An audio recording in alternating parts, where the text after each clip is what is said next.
Money गुरु के इस खास कार्यक्रम में आप सभी का स्वागत है। मैं हूं Swati Raina.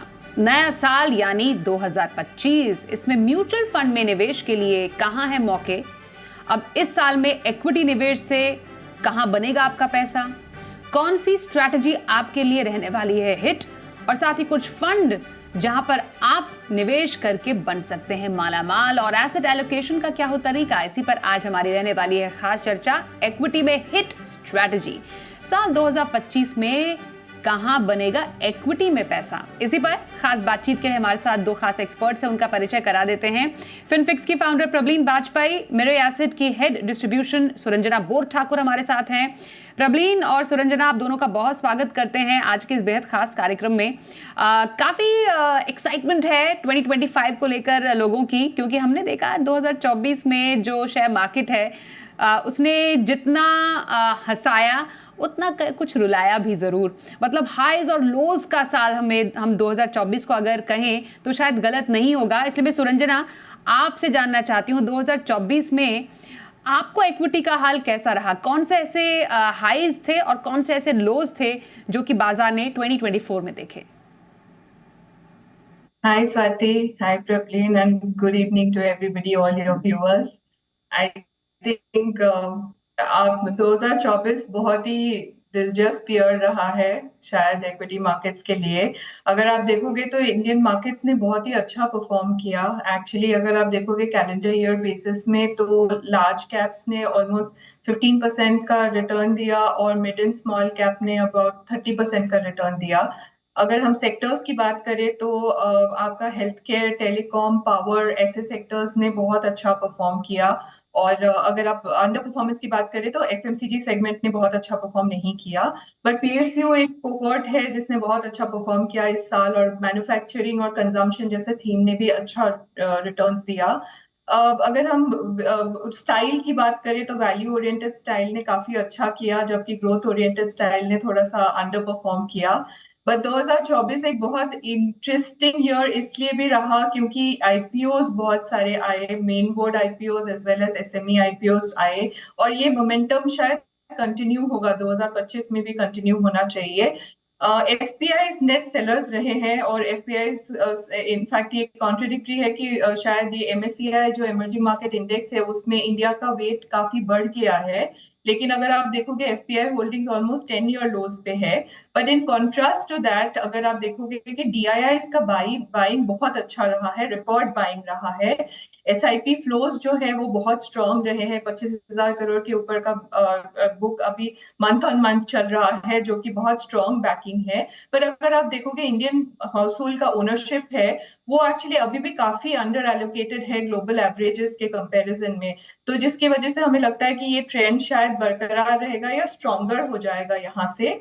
But fourth straight year है जब इमर्जिंग मार्केट्स को इंडिया आउट परफॉर्म कर रहा है। एंड डिस्पाइट पॉलिटिकल इवेंट जैसे आपका इंडियन इलेक्शन था या यूएस में इलेक्शन था, उसके बाद भी ये हुआ है।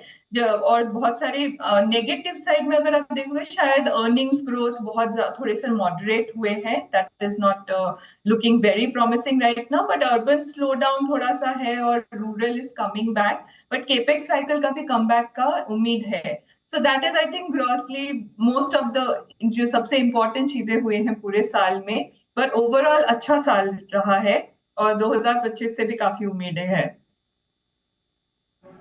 एब्सोल्युटली। अब आपने क्योंकि कहा कि ओवरऑल अच्छा साल रहा है तो हमने कुछ नॉट सो गुड मोमेंट्स की बात की, क्योंकि देखिए हमने 2024 में निफ्टी को 26,000 जाते हुए भी देखा है, हाईज भी रहे हैं, लोज भी रहे हैं।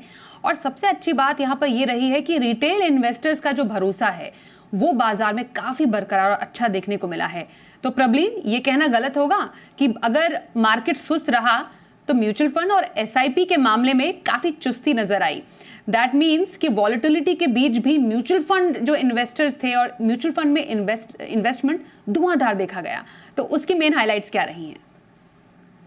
जी Swati, hello to you and to Sanjana also. बिल्कुल, आई थिंक जो रिटेल इन्वेस्टर्स हैं उनकी मैच्योरिटी रिफ्लेक्ट करता है 2024। हमने अगर हम कुछ पिछले सालों को देखें स्वाति, तो जो एसआईपी फिगर्स है लगातार स्ट्रॉन्ग होते रहे हैं। 2016-17 अगर हम फाइनेंशियल ईयर की बात करें तो उस टाइम पे एसआईपी 3,000-4,000 करोड़ की बुक थी। उसके बाद अगर हम कोविड, थोड़ा प्री कोविड फेज देखें जो 2019 एंड 20 का फाइनेंशियल ईयर, वहां पे ये जाके करीबन 8,000 करोड़ पे गए।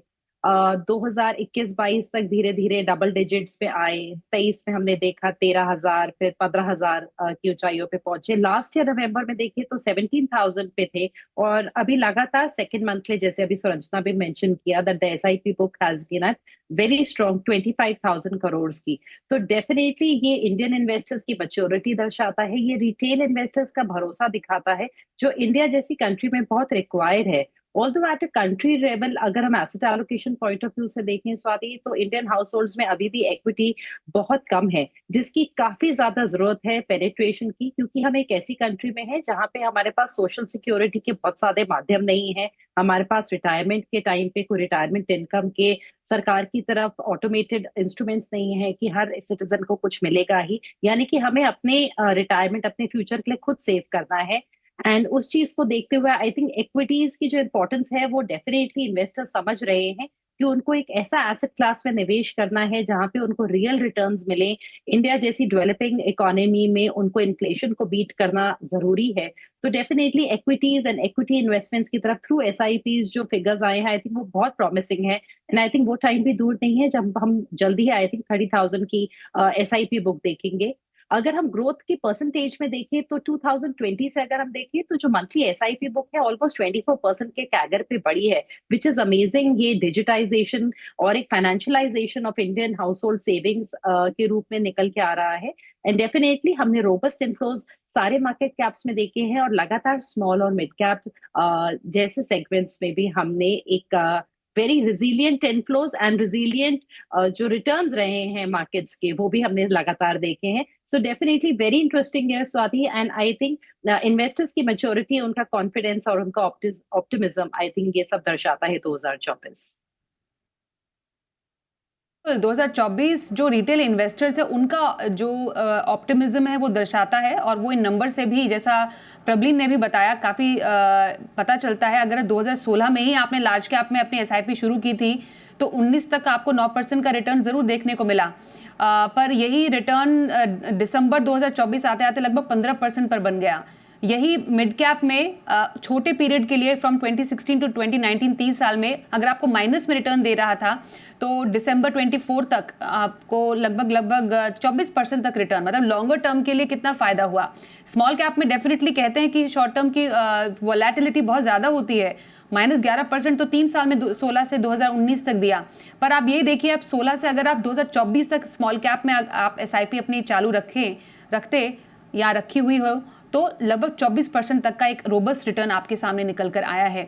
तो definitely longer the investment through SIP ज़्यादा आपको फायदा होता नजर आता है, जिसका जिक्र प्रबलीन ने भी किया। मैं सुरंजना अब आपसे जानना चाहती हूँ 2025, क्योंकि आपने बोला कि काफ़ी ज़्यादा उम्मीद है कि 2025 काफ़ी अच्छा होगा। अगर कुछ मेजर इवेंट्स या कुछ अगर ट्रिगर्स की बात करें 2025 के लिए जो कि शेप अप कर सकते हैं इंडियन इकोनॉमी और भारतीय बाजार को, तो वो बड़े फैक्टर्स क्या रह सकते हैं? सो आई थिंक जो स्टार्ट हुआ है अभी, हम जब 2025 की बात कर रहे हैं, जब दिसंबर में आप देखोगे तो थोड़ी सी डोमेस्टिक ग्रोथ में थोड़ी सी स्लो डाउन आई है, जो कि आपके जीडीपी नंबर्स में दिखा रहा है, या आपका जो हाई फ्रीक्वेंसी इंडिकेटर्स बोलते हैं हम जिसको, उसमें थोड़ी सी सॉफ्टनेस देखने को मिली है। तो थोड़ी स्लोअर ग्रोथ इसलिए रही है क्योंकि आपकी गवर्नमेंट केपेक्स जो है वो बिकॉज ऑफ इलेक्शंस थोड़ी सी स्लो डाउन हुई है। क्रेडिट ग्रोथ भी थोड़ी सी स्लो हुई है, और कंजम्पशन पैटर्न में थोड़ा सा, अर्बन कंजम्पशन में थोड़ा सा स्लो डाउन देखने को आया है। बट जैसे कि केपेक्स की बात करी मैंने, ये जब कैपिटल एक्सपेंडिचर होता है उसमें हमने काफी पहले भी ऐसे सिमिलर ट्रेंड्स देखा है कि जब इलेक्शन ईयर होता है ना, तो उसमें आपका first half of the election year में थोड़ा सा स्लो डाउन होता है, बट पिकअप हो जाता है second half of the year में। इनफैक्ट पिछले 2 महीने में आप लोगों ने देखा होगा कि केपेक्स नंबर्स शायद काफी स्ट्रांगली वापस भी आ रहा है, और सेकेंड हाफ में हम काफी सब्सटैंशियल ग्रोथ एक्सपेक्ट कर रहे हैं। कंजम्पशन साइड में जब हम देखेंगे तो अर्बन साइड में कुछ थोड़ी बहुत वीकनेस है, लेकिन रूरल में बहुत टाइम बाद वापसी आ रही है, जहां पे आप अगर देखोगे ग्रीन शूट्स दिख रहा है कि ये जो आपका ट्रैक्टर सेल्स है, टू व्हीलर सेल्स है, वो काफी स्ट्रांगली वापस आ रहा है। रूरल सेंटिमेंट्स बेहतर हो रहे हैं, आपको जो रियल वेजेस है, रियल वेज का ग्रोथ काफी अच्छे से हो रहा है। तो इन्फ्लेशन फ्रंट में भी अगर आप देखोगे कि जो कोर इन्फ्लेशन है वो काफी बिनाइन रहा है, 4% के नीचे ही रहा है for a prolong period of time, जो कि सपोर्टिव हो जाता है फॉर पॉलिसी रेट कट, मतलब इंटरेस्ट रेट कट के लिए सपोर्टिव हो जाता है। कुछ ट्रिगर्स जो है, शायद union budget is something we will have to watch out for, क्योंकि उसमें अगर जो भी पॉलिसी स्टांस लिया जाता है, गवर्नमेंट की जो पॉलिसी के प्रायोरिटीज हो गए, वो एक इम्पॉर्टेंट चीज होगा। यूएस मार्केट्स में वॉलेटिलिटी जो है वो थोड़ा इंडियन मार्केट में भी आएगा, क्योंकि वहां पे एक न्यू एडमिनिस्ट्रेशन आ रहा है जो अगले महीने तक they will take over. US में रेट कट और ग्लोबल बड़े बैंक्स में भी काफी रेट कट्स की एक्सपेक्टेशंस है। लेकिन कोई जियोपॉलिटिकल सिचुएशंस भी अगर कोई फ्लेयर अप्स होती है, हमने देखा है मिडिल ईस्ट में बहुत कुछ चल रहा है वहां पे, और थोड़ा अगर कुछ फ्लेयर अप होता है वो एक ट्रिगर पॉइंट हो सकता है। अर्निंग्स ग्रोथ की एक्सपेक्टेशन है कि सेकेंड हाफ में थोड़ा और पिकअप हो सकता है। शायद हमें लगता है कि equities will continue to do well from a long term point of view, मतलब रोबस्ट आपके जो मैक्रो फंडामेंटल्स है ना वो बहुत रोबस्ट है, जिसकी वजह से वो लॉन्ग टर्म ग्रोथ की स्टोरी काफी स्ट्रांगली दिख रही है। लेकिन लिक्विडिटी कंडीशंस और डोमेस्टिक फ्लोज का जो पैटर्न है वो भी एक ट्रिगर पॉइंट रहेगा। अगर उसमें कुछ अनबन रहा तो शायद उसमें थोड़ी मार्केट्स में थोड़ी करेक्शन दिख सकती है। चाइना का स्टिमुलस भी एक और चीज है, उसमें क्या पैटर्न्स रहे और उसकी वजह से ग्लोबल फ्लोज कैसे रहे, वो भी एक पैटर्न हो सकता है। लेकिन नेट नेट थोड़ी वॉलेटाइल ईयर रहेगी शायद, लेकिन उसमें से भी काफी ग्रीन शूट्स दिखने को आ रहे हैं, जो कि लॉन्ग टर्म ग्रोथ के लिए आज के दिन में या अगले साल अगर कोई एंटर भी करे 3 to 5 ईयर होराइजन लेके चले, तो इंडियन इक्विटीज में तो अच्छे पैसे बनाने का प्रोबेबिलिटी बहुत हाई है। Absolutely. Suranjana, on that thought, आपने बोला कि डेफिनेटली थोड़ी वॉलेटिलिटी है, लेकिन तमाम जो एक्सपर्ट्स हैं उनका तो काम ही है निवेशकों को बताना कि ये जो आपने ग्रीन शूट्स की बात की, जो मौके हैं वो कहाँ पर है। मैं प्रबलिन इसी पर आपके पास आती हूँ। हम क्योंकि कह रहे हैं कि अब ऐसे माहौल में पैसा कहाँ बनेगा। अगर आपका एक मीडियम टर्म या लॉन्ग टर्म का नजरिया है वैसे बाजार में, हम बहुत छोटी छोटी अवधि के लिए तो नहीं देख रहे हैं, हम तो चाह रहे हैं कि लॉन्ग टर्म में वेल्थ क्रिएशन हो। तो आपकी नज़र में एक मीडियम टर्म होराइजन और एक लॉन्ग टर्म होराइजन के हिसाब से कौन सी कैटेगरीज है इन्वेस्टर्स के लिए जो निवेश करने के लिए सही है?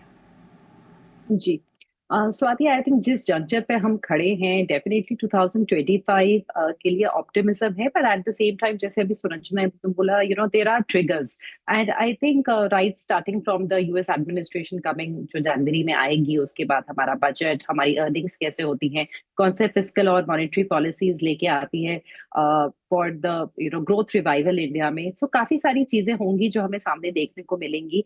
एंड आई थिंक इस बीच में अगर हमने अपना पैसा लगाना है तो इस टाइम पे एक रिस्क रिटर्न ट्रेड ऑफ के हिसाब से I feel the large caps look slightly better अगर आपका मीडियम टर्म होराइजन है।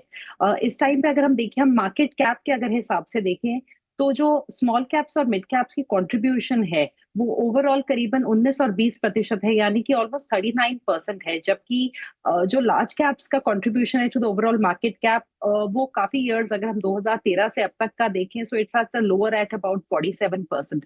सो ओवरऑल स्वाति, अगर आपका मीडियम टर्म का होराइजन है 5 साल तक, तो मुझे लगता है आपके पोर्टफोलियोज थोड़े से ज्यादा लार्ज कैप टिल्टेड होने चाहिए। लार्ज कैप टिल्टेड होने से आप एक लार्ज कैप फंड में पैसा लगा सकते हैं, एक्टिव या पैसिव। आप फ्लेक्सी कैप्स में पैसा लगाइए, जो ज्यादातर लार्ज कैप्स में ही पैसा लगाते हैं, उनका मैक्सिमम स्कीम्स का एलोकेशन टुवर्ड्स लार्ज कैप रहता है। या फिर आप हाइब्रिड्स में जाइए, जैसे कि आपकी मल्टी एसेट एलोकेशन कैटेगरी हो गई, डायनेमिक एसेट एलोकेशन हो गए, या एग्रेसिव हाइब्रिड। सो आप थोड़ा सा यहाँ पे हल्का सा अपना रिस्क को मैनेज करते हुए आप थोड़ा अपना लार्ज कैप्स में ज्यादा रहेगी। अगर आपके लॉन्ग टर्म के पोर्टफोलियोज हैं, देन डेफिनेटली हम उन सब अपॉर्चुनिटीज का अपने पोर्टफोलियो में फायदा उठाना चाहते हैं जो हमें मिड कैप्स और स्मॉल कैप्स देते हैं। सो लंबे समय का अगर आपका पैसा है तो आप डेफिनेटली स्मॉल कैप्स और मिड कैप्स में आपकी इन्वेस्टमेंट्स को आप चलते रहने दीजिए, और आप एसआईपी और स्टैगर्ड अप्रोचेस के थ्रू अपनी एसआईपी करिए, वहां पे एसटीपी करिए, और डेफिनेटली एलोकेशन लीजिए मिड एंड स्मॉल कैप में, और उसके साथ साथ आप अपने लार्ज कैप का हिस्सा भी रखिए, एंड वहां पे आप फिर मल्टी कैप जैसी कैटेगरीज को यूटिलाइज कर सकते हैं। So less up to 5 years थोड़ा ज्यादा लार्ज कैप ओरिएंटेड, 5 years के बियॉन्ड जो आपके लॉन्ग टर्म के पोर्टफोलियोज है, वहां डेफिनेटली आपकी एलोकेशन मिड स्मॉल कैप में थ्रू स्पेसिफिक फंड्स या फिर एक मल्टी कैप जैसे फंड के थ्रू होनी चाहिए। एंड स्वाति, ये इसलिए इंपॉर्टेंट है, जो आपने शुरू में एक एग्जाम्पल दिया था कि 3 साल की जब हम एसआईपी की बात करते हैं, तब हमारे लार्ज कैप ने हमें 16 में अगर हमने एसआईपी शुरू की थी तो भी पॉजिटिव रिटर्न दे दिए थे। पर जो मिड कैप और स्मॉल कैप से वहां हमें काफी पेशेंस चाहिए होता है, और अगर हम पुराने डेटा को एनालाइज करें तो ऑलमोस्ट 5 years का एक ऐसा पीरियड आता है जहां पे जाके हम देखते हैं कि रोलिंग रिटर्न की बेसिस पे आपके नेगेटिव रिटर्न्स खत्म होने लगते हैं। तो अगर आपका पैसा 5 साल से कम का है, आप मत लगाइए स्मॉल और मिड कैप में। नया एलोकेशन की बात हो रही है, बिकॉज वहां पे जैसे अभी जो एग्जांपल में हमने देखा था कि 3 साल के बाद भी आपकी एसआईपीज बहुत ही कम या फिर नेगेटिव रिटर्न्स दे सकती है, तो आप वहां हताश हो सकते हैं। लंबे समय का पैसा है, जरूर लगाइए। सो ब्रॉडली ये एलोकेशन निवेशकों को 25 के लिए लेके चलना चाहिए।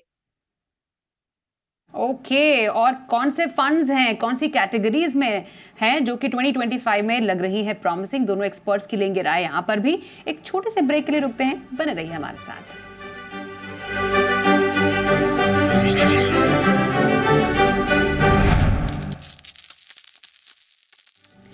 साल 2025 में इक्विटी में कैसे रहे आपके हिट स्ट्रैटेजीज पर बात चल रही। Suranjana bore Thakur mirror asset से हमारे साथ हैं और फिनफिक्स से प्रवीण वाजपेयी से हम कर रहे हैं खास बातचीत। और सुरंजना, अब एक एसेट एलोकेशन स्ट्रैटेजी कैसे बनाए, किन बातों पर डिपेंड करे किसी एक इन्वेस्टर की एसेट एलोकेशन?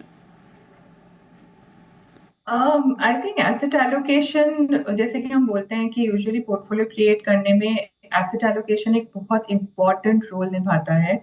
स्टडीज से कि 90% रिटर्न्स आपके करेक्ट एसेट एलोकेशन से होता है, ना कि मार्केट को टाइमिंग करने में नहीं होता है या सिक्योरिटी सिलेक्ट करने की से नहीं होता है। एक्चुअली आपको एसेट एलोकेशन से होता है।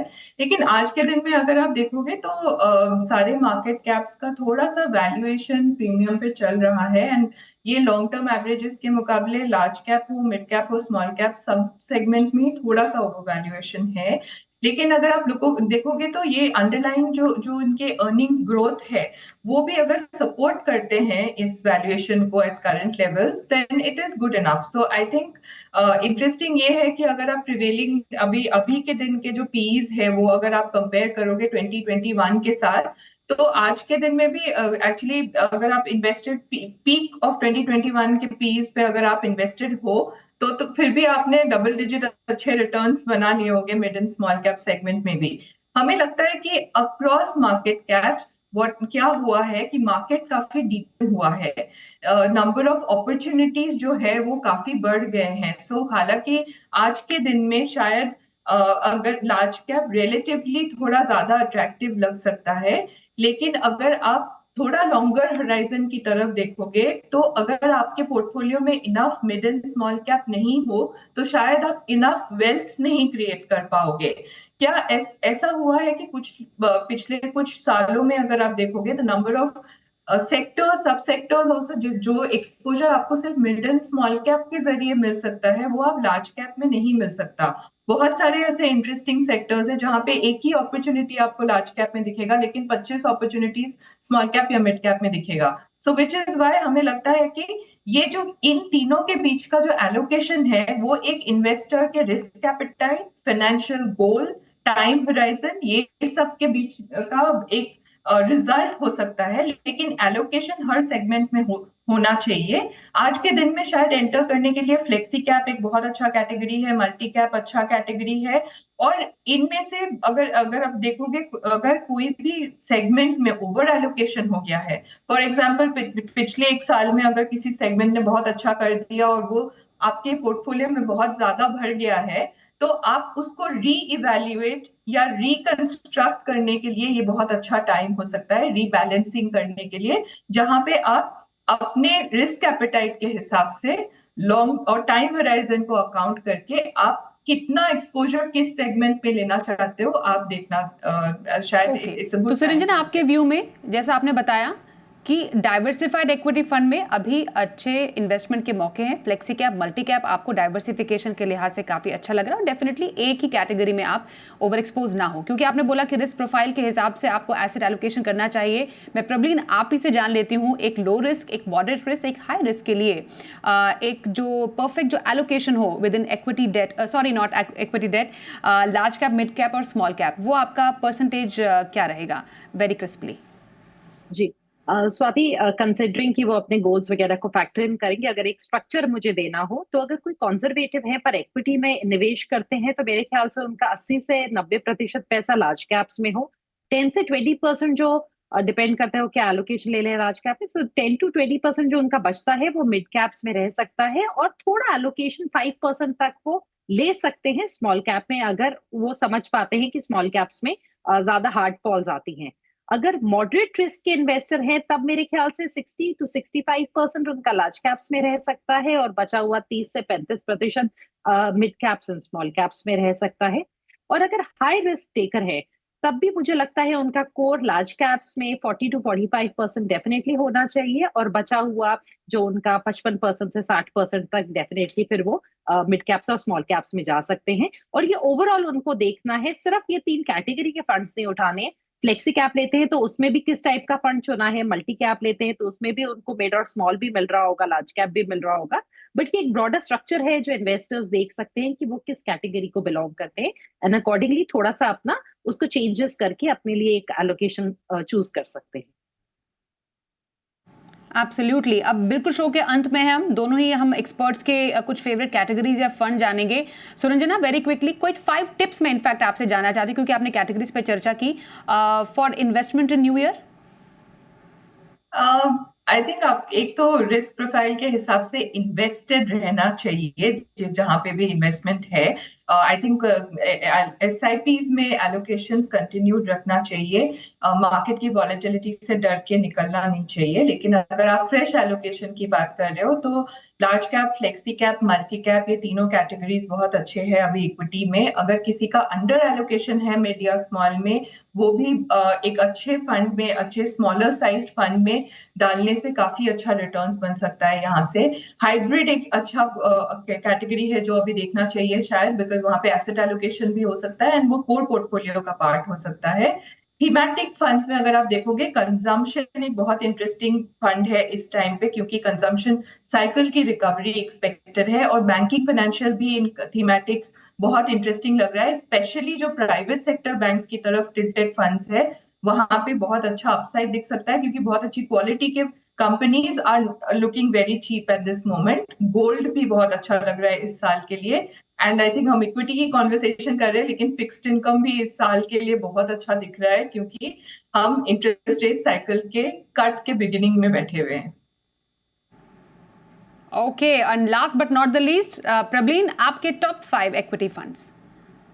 स्वाति, इसमें मैं 3 पैसिव फंड्स गिनाऊंगी। एक है Nifty 50 equal weight strategy for large cap exposure, then हो गया mid cap 150 index for mid cap exposure, एक momentum approach Nifty 200 momentum 30 index, ये लार्ज और मिड दोनों को कैच करेगा और मोमेंटम स्टॉक्स को पकड़ेगा पोर्टफोलियो में। इसका बैलेंसिंग के लिए ICICI का इंडिया अपॉर्चुनिटीज फंड जो थोड़ी सी कॉन्ट्रेरियन अप्रोच लेता है, अंडर वैल्यूड स्टॉक्स को उठाता है, and small caps में Tata small cap. So these 5 funds, I think they can make a complete portfolio. जो लॉन्ग टर्म इन्वेस्टर्स हैं उनके लिए 8 से 10 साल की व्यू के साथ। बिल्कुल, तो ये रही आपके लिए इक्विटी में हिट स्ट्रैटेजी, तमाम एसेट एलोकेशन टेक्निक्स, कहां पर इन्वेस्टमेंट करें, किस तरीके से निवेश करें, ये हमने जाना। बहुत बहुत धन्यवाद आपका प्रबलीन और सुरंजना हमारे साथ इस आज के न्यू ईयर स्पेशल मनी गुरु एपिसोड में शामिल होने के लिए। एक छोटे से ब्रेक का भी वक्त हो गया है, पर खबरें जारी रहेंगी। देखते रहिए जी बिजनेस।